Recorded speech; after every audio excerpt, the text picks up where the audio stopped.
오늘 함께 보실 말씀은 창세기 22장 1절에서 18절까지의 말씀입니다. 창세기 22장 1절에서 18절까지의 말씀을 세번역 버전으로 제가 봉독하도록 하겠습니다. 이런 일이 있은 지 얼마 뒤에 하나님이 아브라함을 시험해 보시려고 그를 부르셨다.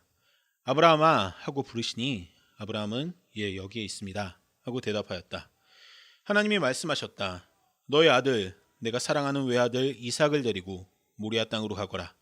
내가 너에게 일러주는 산에서 그를 번제물로 바쳐라. 아브라함이 다음날 아침에 일찍 일어나서 나귀의 등에 안장을 얹었다. 그는 두 종과 아들 이삭에게도 길을 떠날 준비를 시켰다. 번제에 쓸 장작을 다 쪼개어 가지고서 그는 하나님이 그에게 말씀하신 그곳으로 길을 떠났다. 사흘 만에 아브라함은 고개를 들어서 멀리 그곳을 바라볼 수 있었다. 그는 자기 종들에게 말하였다. 내가 이 아이와 저리로 가서 예배를 드리고 너희에게로 함께 돌아올 터이니 그동안 너희는 나귀와 함께 여기에서 기다리고 있거라. 아브라함은 번제에 쓸 장작을 아들 이삭에게 지우고 자신은 불과 칼을 챙긴 다음에 두 사람은 함께 걸었다. 이삭이 그의 아버지 아브라함에게 말하였다. 그가 아버지 하고 부르자 아브라함이 얘야 왜 그러느냐 하고 대답하였다. 이삭이 물었다. 불과 장작은 여기 있습니다마는 번제로 바칠 어린 양은 어디에 있습니까? 아브라함이 대답하였다. 얘야 번제로 바칠 어린 양은 하나님이 손수 마련하여 주실 것이다. 두 사람이 함께 걸었다. 그들이 하나님이 말씀하신 그곳에 이르러서 아브라함은 거기에 제단을 쌓고 제단 위에 장작을 벌려놓았다. 그런 다음에 제 자식 이삭을 묶어서 제단 장작 위에 올려놓았다. 그는 손에 칼을 들고서 아들을 잡으려고 하였다. 그때 주님의 천사가 하늘에서 아브라함아 아브라함아 하고 그를 불렀다. 아브라함이 대답하였다. 예 여기 있습니다. 천사가 말하였다. 그 아이에게 손을 대지 말아라. 그 아이에게 아무 일도 하지 말아라. 내가 너의 아들 너의 외아들까지도 나에게 아끼지 아니하니 내가 하나님 두려워하는 줄을 내가 이제 알았다. 아브라함이 고개를 들고 살펴보니 수풀 속에 수량 한 마리가 있는데 그 뿔이 수풀에 걸려 있었다. 가서 그 수량을 잡아다가 아들 대신에 그것으로 번제를 드렸다. 이런 일이 있었으므로 아브라함이 그곳 이름을 여호와 이레라고 하였다. 오늘날까지도 사람들은 주님의 산에서 준비될 것이다 라는 말을 한다. 주님의 천사가 하늘에서 두 번째로 아브라함을 불러서 말하였다. 주님의 말씀이다. 내가 친히 맹세한다. 내가 이렇게 너의 아들까지 너희 외아들까지 아끼지 않았으니 내가 반드시 너에게 큰 복을 주며 너의 자손이 크게 불어나서 하늘의 별처럼 바닷가의 모래처럼 많아지게 하겠다. 너의 자손은 원수의 성을 차지할 것이다. 내가 나에게 복종하였으니 세상 모든 민족이 내 자손의 덕을 입어서 복을 받게 될 것이다. 아멘. 저 지난주 예배 드리고 나서 지금 설문 진행하고 있는데 여러분들 설문 많이들 응답해 주시면 감사하겠습니다. 네. 원예배를 만족하셨다는 분들도 있고 뭐 어떤 부분들이 좀 부족하게 느껴졌다라고 얘기하시는 분들도 있는데 여러분들의 의견을 통해서 좀 더 그래서 그런 부분들을 반영해서 저희의 예배 만들어 가도록 하겠습니다. 우리 벌써 11월입니다. 이제 2023년의 끝자락 언제 시작했는지 모르겠는데 벌써 이제 끝자락이 살짝 보이려고 하는 11월입니다. 믿어지십니까 여러분? 전 살짝 안 믿어집니다. 사실 11월이 벌써 11월이라니 이런 생각들을 하게 됩니다. 올해는 특이하게도 우리의 어떤 생물학적인 나이라고 해야 되나요? 물리적 나이라고 해야 되나요? 하여튼 한 살씩 줄어든 해이기도 합니다. 사회적 나이라고 해야 되나? 네, 다들 조금씩 어려지셨는데 어떻게 만족하십니까? 네. 저는 이런 나이에 대한 이야기를 할 때마다 생각나는 것이 있습니다. 제가 신학대에 막 들어갔을 때 열정이 아주 충만하던 시절에는 지금보다 훨씬 더 공부를 열심히 했습니다. 막 여러 가지 스터디에 들어가서 공부를 했었는데 그 중에 하나가 방학 때 이제 동양 철학을 전공하신 교수님과 함께하는 동양 고전 강독 스터디였습니다. 사서 삼경을 한번 다 봐보자 라는 어떤 야심찬 계획을 가지고 시작했던 스터디였는데 다 보지는 못했습니다. 네, 그렇지만 그래도 그때 참 많은 유익이 제게 있었던 것 같습니다. 가장 먼저 본 책은 논어였는데 논어의 위정편에 이런 말이 나옵니다. PPT를 띄워주시면은 이런 말이 나옵니다. 이건 공자가 자신의 나이에 따라 어떤 변화를 겪었는지 말하면서 자신의 제자들에게도 이렇게 살기를 이런 인격적인 성장을 겪기를 권면하는 내용이 담겨 있는 내용입니다. 보시면 아시겠지만 이제 봉자는 이제 15세의 배움의 뜻이 있어서 지우학 이렇게 써져 있지만 우리는 이걸 그냥 두 글자로 이렇게 맞추는 게 좀 편하다고 생각했는지 지학이라고 15세를 부르고 이런 이리, 부록, 지천명 이런 말들이 약간 우리들의 나이를 다르게 이르는 말로 어떻게 보면 좀 굳어진 어떤 관용어가 된 것이 이 논어 위정편에 나오는 공자의 이런 말입니다. 70세에는 마음 내키는 대로 행해도 법도에 벗어남이 없었다. 네. 종심소욕 부류구를 이제 종심이라고 또 줄여가지고 얘기하기도 하죠. 공자의 방식에 따르면은 저는 이제 부록의 나이가 지난 시점이고 지천명을 향해서 달려가고 있는 상황입니다. 하지만 제가 공자처럼 어떤 것에도 미혹되지 않는 경지에 이르렀느냐고 묻는다면 아직은 당연하게도 자신 없다고 대답하게 될 것 같습니다. 그때 스터디를 진행하시던 교수님께서는 이것을 우리가 함께 보면서 우리 그리스도인들도 이런 인격적 성취를 목표로 해야 한다고 말씀한 것이 기억납니다. 어린 시절에는 하나님이 누구신지에 대해서 배우려고 노력하고 지학하려고 노력하고 나이가 들면서 그리고 보다 성숙해지면서는 하나님의 뜻을 깨닫고 마지막에는 공자가 70세에 마음 내키는 대로 해도 법도에서 벗어나지 않았던 것처럼 우리도 마음대로 살지만 하나님의 뜻에 거슬리는 것이 없는 수준까지 나아가야 한다고 하셨던 것이 아직도 기억에 남습니다. 우리는 아직도 늘 이것이 하나님의 뜻일까? 하나님의 뜻을 내가 따를 수 있을까? 이것을 늘 고민하지만 어느 정도의 수준에 이른다면 정말 고민하지 않고도 자연스럽게 물 흐르듯이 행동한다 하더라도 우리는 늘 하나님의 뜻을 행할 수 있다고 그때 교수님께서 말씀하신 것들 기억나고 그렇게 살려고 계속 노력해야 되는데 아직도 부족한 제 모습이 또 부끄럽기도 합니다. 오늘도 우리는 성경을 통해서 하나님을 조금 더 알아갈 것입니다. 하지만 하나님을 아는 지식이 사변적인 지식으로 머무르는 것이 아니라 우리 삶과 인격에 녹아들 수 있었으면 좋겠습니다. 그래서 내가 행하는 모든 일들이 하나님이 보시기에 합당한 신앙적 종심소욕 부류구의 수준에 이르는 우리가 되길 소망하면서 오늘 말씀을 시작하겠습니다. 오늘 말씀 본문은 여러분도 잘 아시는 아브라함과 이삭의 이야기입니다. 너무나도 잘 아는 이야기들이 이제 창세기 본문으로 이어지니까 제가 막 설명을 스킵하고 싶은 욕구가 있긴 하지만 한 번 더 설명을 간단하게 드리겠습니다. 오늘 하나님은 아브라함에게 자식인 이삭을 번제물로 바치라고 하십니다. 아브라함은 그 명령에 따라서 이삭을 하나님께 바치려 하는데 마지막 최후의 순간에 하나님은 아브라함의 행동을 막으시고 그의 믿음을 칭찬하시고 그를 축복하시면서 오늘 이야기가 끝납니다. 이 이야기는 사실 아브라함이 믿음의 조상으로 여겨지는 대표적인 사건이기도 합니다. 얼마나 하나님의 뜻을 따르기를 주저하지 않으면 자신에게 단 하나 있는 아들, 그것도 100세에 얻은 귀하디 귀한 자식을 하나님께 바칠 수가 있느냐라고 설명하는 사건이죠. 하지만 사실 오늘의 이야기는 단순히 아브라함이 믿음이 좋았다고 해석할 수만은 없는 이야기입니다. 이야기에 처음으로 한번 되돌아가 봅시다.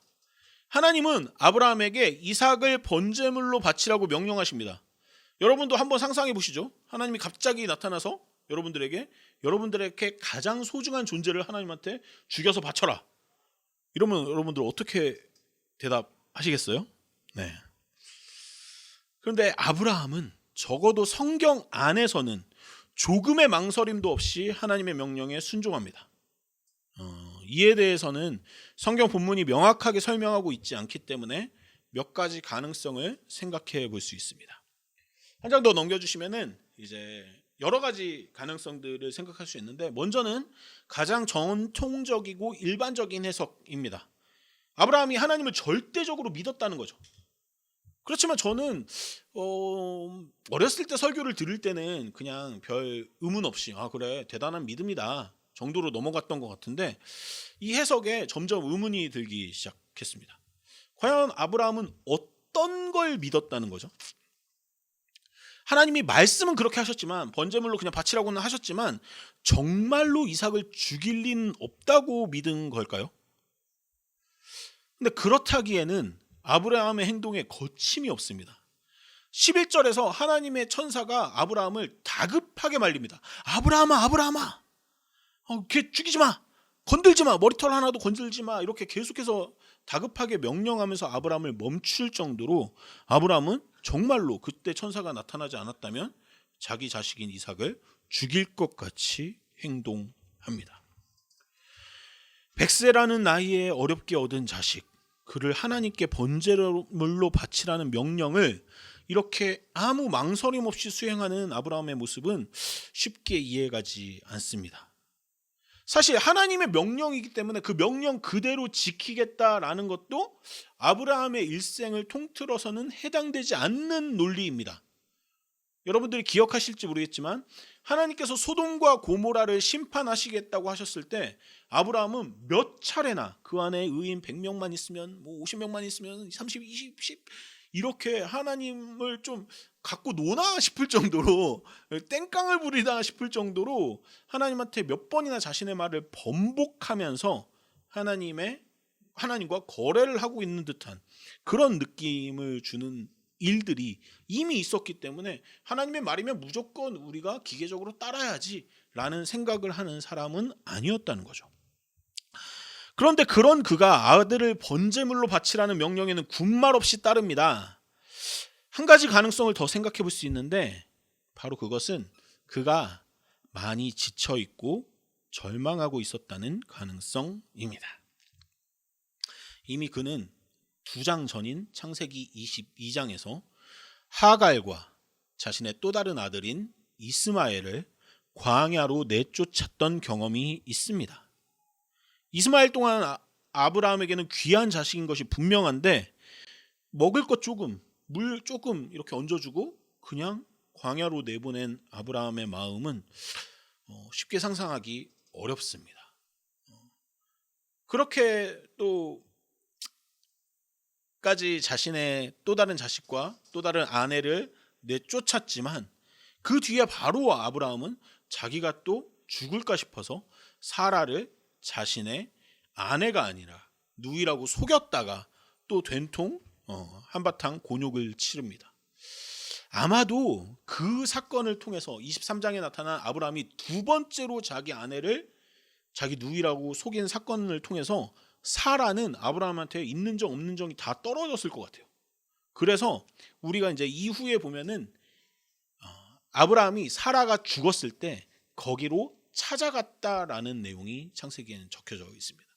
아마도 그 이후에 아브라함과 사라는 별거를 하고 있었던 그런 증거가 아니었나 싶습니다. 자신의 아내와도 사이가 멀어지고 또 다른 자식도 자기의 손으로 죽인 거나 다름없이 된 상황, 그런 상황 속에서 아브라함이 자책하고 절망하는 가운데 하나님의 명령이 떨어졌을 때 정상적인 판단을 하지 않았다라는 해석을 하는 사람들도 있습니다. 이미 많이 지쳐있던 아브라함이 자신에게 뭔가 당연한 벌이 떨어진 것처럼 그 엄청난 일을 말없이 수행했다는 해석이죠. 심지어 급진적인 해석을 하는 사람들, 물론 소수입니다만 급진적인 해석을 하는 사람들은 어디까지 얘기를 하냐면, 사실 100세나 되는 노인이, 그리고 사라의 나이도 적지 않았는데 아들을 가지는 것은 사실 생물학적으로 쉽지 않은 일이다. 그래서 이삭은 아브라함의 실제 아들이 아니었다. 그리고 아브라함은 그것을 알고 있었다. 그렇기 때문에 거침없이 죽이려고 한 것이었다. 이런 식의 급진적인 해석을 하는 사람들도 있습니다. 그것이 또 하나의 아브라함의 절망의 이유가 되었을 거다라고 말하는 거죠. 근데 사실 그 급진적인 해석은 조금 논리가 빈약한 것이, 정말로 아브라함이 이삭이 다른 사람의 자식이라는 것을 알고 있었다면은 자기 자식인 이스마엘을 이삭과 싸웠다고 해서 이스마엘을 내쫓을 이유가 좀 논리적으로 부족한 거죠. 아무리 절망하고 지쳐 있었다 하더라도 그 절망 때문에 더 큰 절망으로 스스로 걸어가는 아브라함을 납득하기는 어렵습니다. 그래서 많은 신학자들은 세 번째 해석이라고 제가 여기 가능성 3이라고 해놓은 이 가능성에 집중해서 아브라함의 이 행동에 다른 배경이 있다고 해석합니다. 그것은 바로 아브라함이 살던 당시 주변 나라 사람들의 문화입니다. 아브라함이 살던 곳의 주변 이방인들은 하나님이 아닌 신들을 섬겼습니다. 바알, 다곤, 금오스, 몰렉을 섬겼습니다. 이 신들의 공통점이 하나 있는데 그것은 바로 이 신들은 인신공양, 즉 사람을 죽여서 제물로 바치는 것을 원했던 신들이었습니다. 이는 성경 여러 곳에서 기록되어 있습니다. 제가 열왕기하 한 장 넘겨주시면 3장 27절을 읽어드리겠습니다. 그래서 모압 왕은 자기를 대신하여 왕이 될 장자를 죽여 성벽 위에서 번제로 드렸다. 이것을 본 이스라엘 사람들은 크게 당황하여 그곳을 버리고 고국으로 돌아갔다. 모압 왕이 이스라엘과 전쟁을 하고 있던 가운데 자신이 밀리기 시작하자 이 사람이 다른 전략을 짜낸 것이 아니라 이거 전쟁을 이기기 위해서 갑자기 자기 아들, 큰아들, 왕자를 죽여서 번제로 드립니다. 자기가 섬기는 신한테 이 전쟁을 이기기 위해서. 이런 모습은 아브라함 이후에 세워진 이스라엘의 왕들에게도 영향을 미쳤는데요. 유다 왕 아하스도 그런 일들을 했고 또 므낫세 왕도 그런 악행을 저질렀습니다. 열왕기하 21장 2절과 6절을 제가 이어서 읽어드리겠습니다. 므낫세는 주님께서 보시기에 악한 일을 하였다. 그는 주님께서 이스라엘 자손이 보는 앞에서 쫓아내신 이방 사람들의 역겨운 풍속을 따랐다. 그래서 그는 자기의 아들들을 불살라 바치는 일도 하고 점쟁이를 불러 점을 치게도 하고 마술사를 시켜 마법을 부리기도 하고 악령과 귀신을 불러내어 물어보기도 하였다. 이렇게 하여 그는 주님께서 보시기에 악한 일을 많이 하여 주님께서 진노하시게 하였다. 아까 말씀드린 아하스 왕도 마찬가지고 므낫세 왕도 마찬가지고 하나님께서 원하시지 않은 일을 한 대표적인 악한 왕들입니다. 이 대표적인 악한 왕들이 하나님을 떠났을 때 그 주변 이방 신을 섬기는 사람들이 했던 인신공양을 이 사람들도 하고 있다는 것들을 발견할 수 있죠. 하지만 사실 이렇게 인신공양을 하는 것은 하나님께서 진직에 율법으로 금지하신 일입니다. 신명기 12장 31절을 읽어드리겠습니다. 당신들은 주 당신들의 하나님을 섬길 때에 이방 민족들이 그들의 신들을 섬기는 방식으로 섬겨서는 안 됩니다. 주님께서는 그들이 신들을 섬길 때에 사용하는 모든 의식을 싫어하시고 역겨워하십니다. 그들은 자기들의 아들이나 딸마저도 불에 살라 신에게 바칩니다. 하나님은 이렇게 다른 신들을 섬기는 사람들의 모습처럼 인신공양을 하지 말라고 엄격히 금지하셨습니다. 하지만 이후 하나님을 제대로 따르지 않는 유다의 왕들은 그 악행을 계속 저지르기도 하죠. 그 정도로 인신공양은 이스라엘 민족에게도 하나님을 믿고 있는 이스라엘 민족에게도 지대한 영향을 끼친 하나의 종교 문화였습니다. 아브라함도 이러한 문화를 알고 있던 사람입니다. 물론 아직은 신명기의 율법이 제정되기 전이었기 때문에 정리되기 전이었던 시기였기 때문에 아브라함은 하나님께서 이삭을 바치라고 하셨을 때 어떤 율법을 떠올리기보다는 아마 옳게 왔다고 생각했을 수 있겠습니다. 그래서 그는 하나님께 묵묵히 이삭을 바치려 합니다. 하나님 아닌 다른 신들도 자신의 자식을 제물로 바치는 것을 원하시듯 하나님도 원하시는구나. 그래서 아브라함은 한마디 말도 없이 이삭을 제물로 바치려고 합니다. 하지만 하나님은 자신이 다른 신들과는 다르다는 것을 드러내십니다. 이삭의 머리털 하나까지도 건드리지 말라고 하십니다. 그것은 정말로 하나님이 원하시는 것은 아니라고 말씀하시는 거죠. 아브라함의 믿음을 보셨다며 비록 축복하시긴 하지만 그 축복의 내용들은 너 나 믿는 거 알겠으니까 축복할게 라고 했던 그 축복의 내용들은 사실 이미 그 사건 이전에도 아브라함에게도 축복했던 말들을 반복하는 것뿐입니다. 그렇다면 그렇다면 여기서 생각해 볼 수 있는 건 아브라함은 그래, 그 당시의 문화가 그랬기 때문에 자신도 그 타성에 젖어서 그런 행동을 했다고 생각할 수 있지만 하나님은 왜 굳이 이런 시험을 하셨을까요? 그것은 아브라함의 두 가지 오해를 깨기 위함입니다. 한 장 더 넘겨주시면, 먼저 아브라함은 하나님의 속성을 다른 이방인들이 섬기는 신들과 동일하게 여겼습니다. 아까 이미 말씀드린 내용이죠. 다른 신들이 인신공양을 좋아하니 하나님이 그럴 거라고 오해하고 있습니다. 하지만 이 표면적인 오해는 근본적이고 본질적인 오해를 내포하고 있는데요. 그것은 바로 하나님은 기계적 신이라는 오해를 하고 있습니다.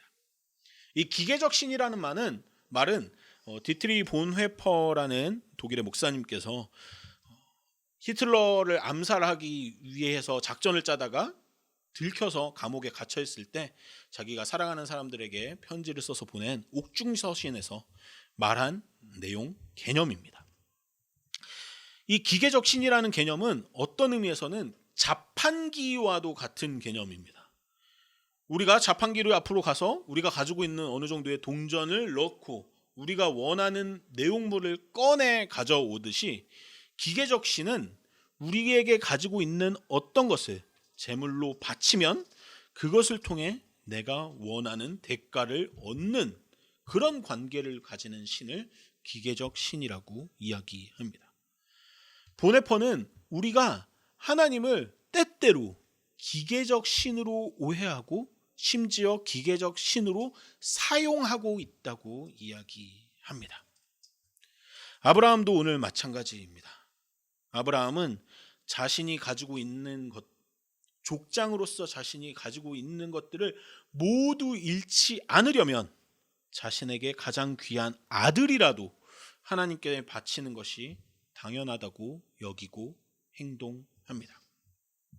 이는 아브라함이 하나님을 다른 신과 같은 기계적 신으로 대하고 있는 부분입니다. 하지만 하나님을 믿는 것은 기계적 신을 믿는 것과는 달라야 한다고 우리는 이미 알고 있습니다. 한 장 더 넘겨주시면, 사실 우리가 보통의 사람들이, 다른 신을 믿는 사람들이 혹은 하나님을 잘못 믿는 사람들이 다른 신을 믿는 방법으로 사용하는 방법은 내가 가진 일부를 그 기계적 신에게 바칠 테니 그 일부 이외에 내 다른 삶의 부분들은 더 풍족하게 만들어주거나 적어도 더 이상 간섭하지 말라고 요청하는 방식이 바로 다른 신들을 믿는 방식입니다. 하지만 하나님은 우리와 그런 관계를 맺고 싶어 하지 않으시죠. 하나님은 우리 인간과 하나님이 서로에게 전 존재를 내어주길 원합니다. 신명기 6장 5절에서, 아니 이 부분뿐만이 아니라 성경 전체를 통해서 하나님은 우리가 우리의 전 존재로 하나님을 섬기길 원하신다고 말씀하십니다. 그리고 하나님 또한 우리가 잘 알다시피 자신의 전 존재를 우리에게 내어주십니다. 우리가 잘 알고 있는 예수 그리스도의 십자가를 통해서 말이죠. 그렇게 하나님은 전 존재를 서로 내어주면서 우리와 사랑하길 원하고 계십니다. 하나님에게 전 존재를 내어준다는 것은 인신공양을 하거나 더 나아가 우리의 모든 몸과 재산을 하나님께 바친다는 것과는 다릅니다. 내 모든 삶을 하나님의 뜻대로, 하나님의 정신으로 살아가는 것, 그것이 바로 우리의 전 존재를 하나님께 내어드린다는 의미입니다. 그냥 그렇게 사랑하면 좋을 텐데, 하나님과 서로의 존재를 내어주면서 사랑하면 좋을 텐데, 유한하고 부족한 우리가 계속해서 하나님을 잊어버리기 때문에 하나님께서는 지금도 우리를 시험하고 계십니다. 그리고 그 시험하시는 이유는 아브라함의 이유와 같습니다. 바로 우리 안에 켜켜이 쌓인 하나님에 대한 올바르지 않은 이해를 걷어내고 바른 하나님의 뜻에 대해서 알려주시기 위함입니다. 사실 예수님께서 이 땅에 오셨을 때 하신 대부분의 작업들은 우리가 가지고 있는 잘못된 하나님 이해를 걷어내고 진짜 하나님에 대해서 알려주시는 것, 진짜 하나님 나라의 정신에 대해서 알려주시는 것이었다는 것을 여러분도 기억하실 것입니다. 하나님은 지금도 그 작업을 계속하고 계십니다. 그 하나님의 시험이라는 것은 엄청나게 아브라함에게 장자를 바치라고 했던 것처럼 엄청나게 대단한 사건으로만 다가오는 것은 아닙니다. 우리의 삶 가운데에서 하나님의 뜻대로 행동할 것인지 혹은 그 뜻을 거스르는 방식으로 행동할 것인지 선택하는 모든 삶의 순간들이 사실 하나님의 시험이라고 생각해도 무방합니다. 그리고 그 시험에 반응하는 우리의 모습은 가지각색입니다. 한 장만 더 넘겨주시겠어요? 네. 시험에 반응하는 우리들의 모습들을 이렇게 조금 거칠게 나눠볼 수 있을 것 같습니다. 때로는 그 시험이 의미 없는 사람들이 있습니다. 사실 그들은 시험이 자기 삶에 찾아왔는지조차도 모릅니다. 모든 삶의 순간에 자기 욕망대로 생각하고 선택하고 결정하고 행동하기 때문에 사실 하나님의 뜻을 고민한다는 것 자체가 그들의 선택지에는 없습니다. 그렇기 때문에 사실 시험이 그들에게는 의미 없는 내용들이죠. 자기 맘대로 그냥 살아가기만 하면 되는 겁니다. 조금 더 나아가면은 시험 가운데 어디로 가야 할지 답을 모르는 사람들이 있습니다. 뭔가 하나님께서 나에게 뭔가를 결정하시고 행동하기를 원하시는 것 같긴 한데 어떤 게 진짜 답이지? 어떤 게 진짜 하나님의 뜻인지 이런 것에 대해서 고민하는 단계에 있는 사람들이 있습니다. 그런 사람들은 하나님을 배우기에 더 힘써야 하죠. 처음에 말씀드린 논어의 여러 가지 단계에서 지학의 단계, 즉 배움의 뜻을 두는 단계라고 할 수 있겠습니다. 하나님은 인식하는데 하나님의 뜻이 정말 어떤 것인지 알지 못해서 고민하는 단계. 우리가 성경을 읽고 기도하면서 하나님의 뜻을 배우는 모든 내용들이 아마도 평생을 해야 될 이 작업인 것 같습니다. 하지만 많은 경우에 여러분들 어디에 계시다고 여러분들 스스로 생각하세요? 저는 여러분들을 그래도 한 3번째 정도 단계에 있지 않으신가라고 생각해 봅니다.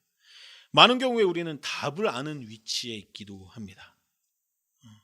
아마 오늘 본문의 아브라함은 이 2번째와 3번째 단계의 어느 언저리에 위치하고 있지 않았을까도 생각해 봅니다. 하나님은 이미 이전에 여러 차례 아브라함의 자손을 번성하게 할 것이라고 또한 콕 집어서 이삭의 자손을 통해서 자손의 축복을 주시겠다고 약속하시고 축복하셨습니다. 아들을 번제로 바치라고 말씀하시는 하나님 앞에서 아브라함은 사실 뭐라고 말해야 될지 답을 알고 있었던 것이 아닐까 저는 생각합니다.